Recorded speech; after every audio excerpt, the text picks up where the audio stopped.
Yo, man. What's the dang on deal, baby? Back at it again, man. The Coleman Cowboy. Not much news, man. It's bye season, so we ain't got a lot to really deal with. We got a lot of injuries, and so that's what we're gonna use this bye season to kind of address is injuries, man. We gotta let some people come back. I think off the top of my head, I know we got like 7 major injuries. So these 2 weeks will get them time to kind of get back in a healing form to get back on the field. Outside of those injuries, man, those injuries did give us some things to look at, some players to look at. Deron Bland, Clark, and huge praises to the free agent that we got, Jonathan. He's a stopper, man. He's a run stopper. There's more talk about Pollard and Zeke, and from my understanding is our running back coach wants to keep Pollard at a certain number of carries, which is cool. My mindset is, man, let's just increase it or at least give it a 50 type of balance on the run game with Zeke and Pollard. I just believe if we give Pollard a little bit more touches during the game, we can still achieve the explosive amount of plays that we got. I do got some stats about Pollard and Zeke. I will show you. Uh, what I can say is Pollard has a lot less carries and is beating Zeke in every stat.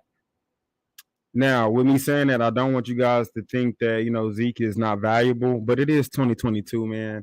And this offense is not surrounded around Zeke. Keep that in mind. Um, Zeke is still good. He's just not going to ever hit his prime form. He is still a usable back. So there's no reason to sideline him. And like I've said last stream, money does play a part in all of this. So as far as switching around Pollard and Zeke and making Pollard first stream, I don't think that's kind of wise. I think the best thing to do is balance out the carries, man. I also enjoyed during the game seeing a 3 tight end set. That was beautiful. Uh, I like it a lot. The main thing that I've been looking at is a kind of a cry out for Turpin. We need Turpin to get a couple more plays, man. Every game, man, is I want to see him more, and I don't necessarily get to see him as much as I want to. I'm about to show you guys this article and give you guys an understanding of where Cowboys place right now with the current week 8 at the end of week 8. Obviously, week 9 we have a bye, but right now we're kind of listed at number 4 in the NFL with rankings. So that's beautiful stuff. Obviously, we got the Eagles above us, but the NFC East has honestly been, bro, whole turnaround, man. We lead the lead division wise with combined win, like combined record. We number 1. I think we like 23-8 with our combined division, and so we're first, man. So it's gonna be a lot of gridiron type of divisional games with the NFC East. I'm sorry, with the exception of their Washington team. We know that it's not sure what their name is nor their identity, but so they're not really in the mix, man. The Eagles, um, are they a better team than us right now? I guess. I just don't think they've played anybody. I've said it and I'll keep saying it, man. I mean, even this week, they about to play Houston, man. Houston has one game that they've won this season. So will I watch the game? Yeah. But for me, man, I'm really focused on what's about to happen with our team. Little news on Tyron Smith, baby. Tyron will be back in action soon. Soon. Not quite yet. So we're looking at like a 3 to 4 week um, comeback for him.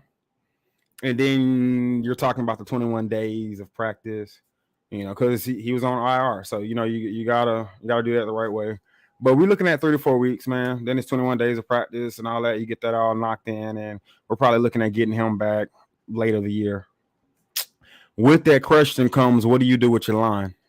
Well, we're obviously gonna start Tyron. I think his PFF run grading is like 90.3%. I want to say, and that's colossal. That's huge. That's a huge run grade that we need. Tyler Smith, I do want him on the field. So if I can have it my way, I will kick Tyler Smith back on in the guard. And we'll put Tyron Smith out there at the tackle side, and we'll have the Smiths right by each other, man. Followed by obviously our center, Tyler Beatish. and then going down the line with Zach Martin and Steele. With that, I do feel highly comfortable. Uh, Zach Martin and Steele, they've done pretty good on their side of the ball. There's not much complaints. Our run grading is looking a lot better. It's more concerned in the passing game. When you talk about I'm sorry, Connor McGovern, he hasn't just done like bad or anything, man, but he has a problem when it comes to the passing game. Uh, and so the question lies: do you want Connor McGovern out there, or do we want to see more of Peterson? And Peters, I mean, I don't want to say he's played bad. It's more so we ain't been able to see a full, like study of Peters like we want to. He did have a really good run block that blew up for a huge play. He's done good when he came in, but Tyler also suffered a small, illness with his chest. Uh, Peters, and that kind of took him out of the game, and took him out of getting the reps that he would have probably gotten. Also, with that mixture, you had Connor kind of get back, and were they gonna just kind of let him take his spot just like that? Obviously not. So that's the big questions right now with our line, because that's one of our biggest thing with offense. But outside of that, man, this game kind of shows that we can make things happen.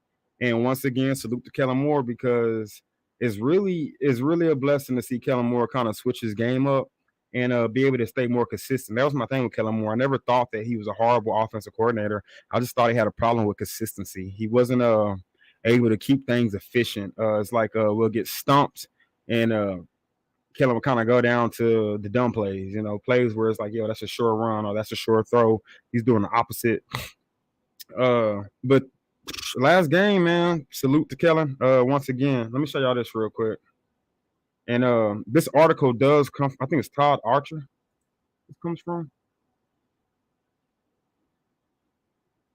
So, and this is after week 8, by the way. So after week 8, man, we're ranking at number 4, moved up 6 points on the NFL ranking, which is great. You can see the reasons of optimism, saying defense but also offense, because that game showed our offense is nothing to sleep on. The big word of the day was, oh yeah, your defense look good, but your offense stink. Yo, now we got Dak back. Now we can show you guys what it is. Dak's first game back. Dallas Cowboys, our fan base is crazy, baby. I like to say that the Dallas Cowboys fan base runs something like our government. Um, is real unable to satisfy the whole fan base. You're just not gonna be able to do it. Especially with the main thing like Jerry and Stevens, the Joneses being up in there. But it is what it is. Sometimes I'll tell y'all take a break, pause, man, clear your mind, and think about it thoroughly. Dak Prescott is our franchise quarterback, and Dak Prescott completely showed why he is the franchise quarterback. Now, if you still have any question in your mind, you tell me, do you think Cooper could have had a game like that? Because I don't see it. Not now, not when he was drafted, ever. I don't see it. Now, again, respect, shout outs, and salute as well to Cooper Rush, man. He came in and did his thug. He played backup quarterback.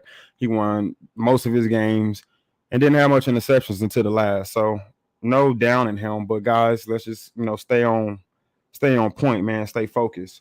So with our defense, the main thing that our defense has to keep in mind, we are still ranked number 1. I believe we got, is it 33 or 35 sacks? One of the two, 33 or 35 sacks for the year right now. And keep in mind, we've played 8 games, bro. I mean, that's beautiful. I feel like we can reach, if we keep grinding like this, we can reach 60 sacks. Yeah, I believe that. I truly do believe that. Beautiful, beautiful, beautiful, beautiful gameplay by your boy Michael Parsons with his first NFL defensive touchdown, man. His first fumble recovery for a 6. With that being said, it kind of ricochets down to this whole article right here, kind of making sure people understand, man. Dallas has been able to keep teams at an average of 16.6 points, man, ranking 3rd in the league. The run defense, as obviously, which we know, is a worry, giving up an average of 135.1 yards. So here's the deal. I did want to speak on that because somebody had asked me. He was like, Coleman, man, like you say Jonathan Hankins played good, but y'all had all them yards ran on you. And I expressed to him, man, hey, you got to watch film, baby. So with the Bears, man, they weren't successful at all running through the middle. That's where he came into play. Jonathan is one of those guys who will take 2 blocks, man. You don't want to block him one-on-one. He's a powerful guy. He's not your sack guy. He's your fatties only guy. He's gonna plug the hole and he's gonna handle business. Where teams get us is running the ball on the outside. That's where they get us, man. Sometimes with our schemes and stuff, it just doesn't. It's not a great fit. You know what I'm saying? But I still believe we have a fast offense. And I believe the run game will get better as you get people getting more comfortable, like Damon Clark. Watch film footage on Damon Clark. Damon Clark did good, guys. So real quick about Damon Clark, because I was asked about him too. Here's the deal. Keep in mind, he already came back early from an injury that is pretty crucial and devastating. I mean, it's your spine, guys. This is your neck and your spinal cord, which is your literal nerve system highway of your body. I don't know how else to put it. I mean, I feel like that's the best metaphor, analogy, however you want to say it, man, is it's the highway nerve system of your body. So that comes with a lot, man. For him to come back, and from the footage I watch, that boy flies around, man. Not only that, man, him and Deron Bland got crazy catch-up speed. I don't know what it is, but it's some freak athlete crap. Because Deron Bland also, you know, he had a lot more playing time with the injuries that happened with our cornerback. But plays where he messed up, he literally regrouped himself with catch-up speed. There was a touchdown pass that he broke up, and he literally used catch-up speed. He halt, you know, ASS to that receiver and deflected the ball. So these guys are pure athletes. They're young. They're young. So I can smile because these guys are young but still able to play their role. Damon Clark, man, I feel like had a pretty solid game outside of certain things like kind of getting bundled in blocks every now and then, but it wasn't necessarily on him.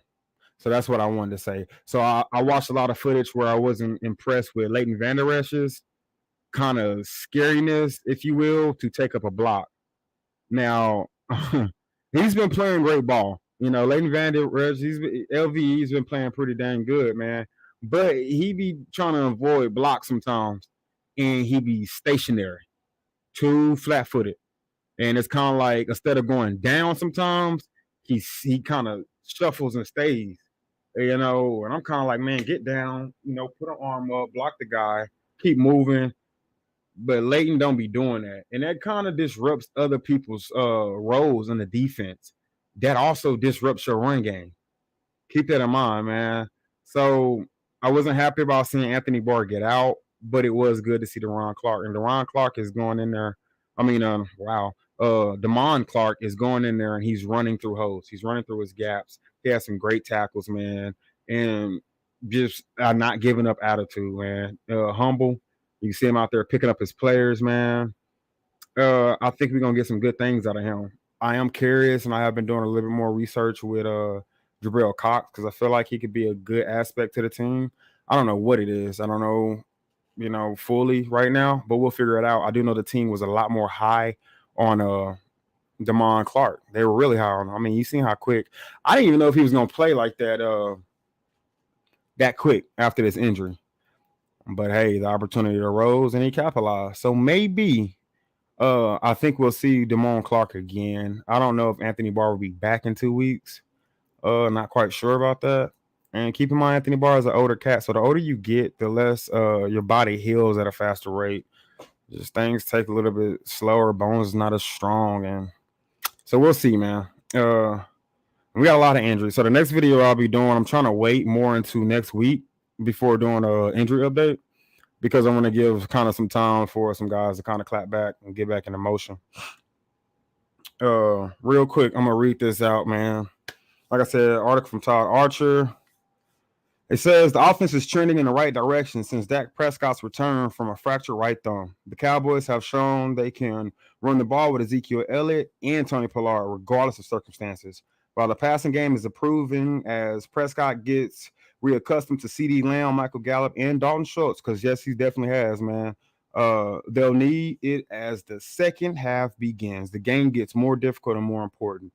And I do believe that for sure. So our schedule is about to kind of tighten up. Maybe with the exception of Green Bay. Because I don't know, man. It used to be a real thing. Like, it used to be okay to lose to Green Bay. It was like kind of respectable. Like, I mean, it's Green Bay. You know what I mean? But Green Bay is a different team. So I feel like we should go in there, man, kind of spank up on that. I hope we don't do like we did last year, leaving a bye, go into a game and just look like trash. But I don't think we have like major key position injuries that are coming back, so it shouldn't be too heavy on us. Dak Prescott's not coming back from an injury like last year during a bye, because people were saying, "Oh man, this could be a game where Green Bay could beat us because we coming off a bye." Remember what happened last year when we came off a bye? I was like, we play against the Broncos. Like, yeah, man. I was like, bro, Dak was injured. Like, Dak had just came back from an injury. This ain't that type of energy, man. I feel like this team wants it. I feel like they're hungry. And I feel like we know we got a lot of work. The one thing that kind of irritates me more than anything is the fact of how Jerry kind of did not do anything, but I'm not shocked. You know what I mean? Like, at this point, I've always been good of like picking up patterns and learning from mistakes. It ain't no secret. That's Jerry Pattern, man. When you really want him to do something, he don't. And then the certain people he grabs, you kind of just be like, what? Like, I know we just grabbed a running back. I was like, what? You know what I mean? Like, what the heck? But hey, it is what it is, man. Maybe it's just more depth. Maybe you're not comfortable. I don't actually understand why or what Jerry be doing sometimes. But I can say this. He's a businessman, and the man know how to deal with his money. And he knows how to deal with that cap. So I am confident with that. Our player personnel and all, like, bro, they know what they're doing in there, man. And we're pretty nasty with the draft. So don't sleep on it. And I'm not gonna go that far into draft, but I will say this: do not sleep on the idea of us getting Odell Beckham. I'm real skeptical to even say that, because the simple fact is the Cowboys don't much do nothing. But don't sleep on it. Only thing with Odell Beckham is it's not something we need to be too fast on, and I don't want us to move fast on it for the main reason we don't know how Odell Beckham's stat is right now, his stature it is right now. We don't know his status. He won't be here and won't be able to play for us late December. That'll be the time when we even get him. So you're talking about signing somebody now that's still in the midst of actually rehabilitation. I don't want us to move too fast on it. I want us to wait closer to a period where we can understand and see what he's looking like. Because as I said earlier, you haven't heard much about Odell Beckham, so I don't want a dramatic, signing of somebody like that, and you can't even use him or see him for another 6 weeks. You know what I mean? So I'm kind of like, yo, I feel like Dallas has decided we're gonna work with the receivers we got, and I feel like we good. I'm not high on Washington. Washington will be making a return, so I know a lot of people kind of forgot about Washington because he kind of was just like on some like I'm gonna be injured in OTAs and for the season. And so I do worry about him anyway, just highly injury prone. I don't have huge hopes on him. Honestly, I'm going to be like this guy. I'm going to be completely honest. I'd rather see Turpin out there more than I'd rather see Washington get out there. I'm just going to keep it 100 with you. Washington stats ain't looked at nowhere near nice since like, I want to say 2018, 2019, where he had a little over 700 yards. Never had 1,000-yard season. He's not one of those high capacity, high yard gaining type of receivers anyway. So I'm not real sold on him. And I feel like truly look forward to him being cut in a period of offseason this year. I'm just going to be honest with you. So we're going to keep an eye out on our receivers. I'm trying to keep more news going. But unfortunately, guys, we're not going to get much right now. With us coming into a bye, ain't no major things going on. And with Jerry not picking up anything for free agency and just letting the deadline pass us by, it's kind of like, yo, I did hear that we were really close on the Brandon Cook situation. Last question I wanted to kind of address, people were saying, what if he gets released? Because Houston don't technically have the money to pay this man what he want anyway. So they're talking about releasing him, but with that comes waiver clauses. So with a waiver clause, if he gets released, we're gonna have to pay him about $18 million because that's what he's currently due. So that's a reason why I don't know. It's a possibility to still get him if he's cut. But who cares about ifs? You know what I mean? And I don't see it happening. I don't see us picking him up, paying him $18 million. I just don't see it, man. You got too many people we gotta pay this year. We got, I think Diggs about to get paid. Tony Pollard's about to be in the conversation of getting paid, getting the bag. Then you got Schultz who's supposed to be getting the bag. We got a lot of people about to get paid this year, man. So that's gonna come down and boil down to the decision of things. I think if Pollard keeps on grinding out, he could be fine. I think Jerry would pay him, but I don't see us grabbing nobody worth grabbing. And please, guys, do not ask me about Sue no more, man. This guy ain't played no ball. He ain't been playing ball and no type of gym, nothing, man. He just been sitting at home. So that's why ain't nobody gonna grab him right now, man. Whoever grabs him is probably gonna be in a desperate situation, man. Outside of that, man, ain't much more news out here right now, other than talk, other than rumors, other than people trying to find out what's going on with Zeke and Pollard, and people asking about injuries and wanting to know what's going on with injuries. As far as all that goes, man, I can say we cut Tristan Hill, and I believe he got picked up by the Arizona Cardinals, man, off of waivers. So that, I mean, I'm kind of happy about that, man. Let me see. Yeah. So the Arizona Cardinals claimed Tristan Hill off waivers following a release from the Dallas Cowboys yesterday, which was probably like 2 days ago. So I'm glad the boy got back in the mix. So Tristan Hill can continue his career. He will continue his career. Tristan Hill gonna be okay, y'all. I hope so. I hope he doesn't be one of those guys that's kind of floating around from practice squad to practice squad. I don't think so. He got a nice energy with him. He came in the league a little behind mentally, like on maturity, if you will. But he got that together pretty quick, man. Because he had a lot of people in front of him. So that's good, man, and that's golden. He got picked up, y'all. People were asking me, what's going to happen? His career done, ain't it? I'm like, nah, somebody will grab him. Somebody will grab him. Somebody got to grab him. And then he coming from the Cowboys, they had a great defense, so that kind of helps him in his stats and his future as well, man. So that's what that is. Yo, the Coleman Cowboy, this has been my time. Woo! I appreciate y'all for tuning in, man. Shout out to those who did come in, and those who will watch the video later on. Let's see. Also, man, I apologize about the dog on chat.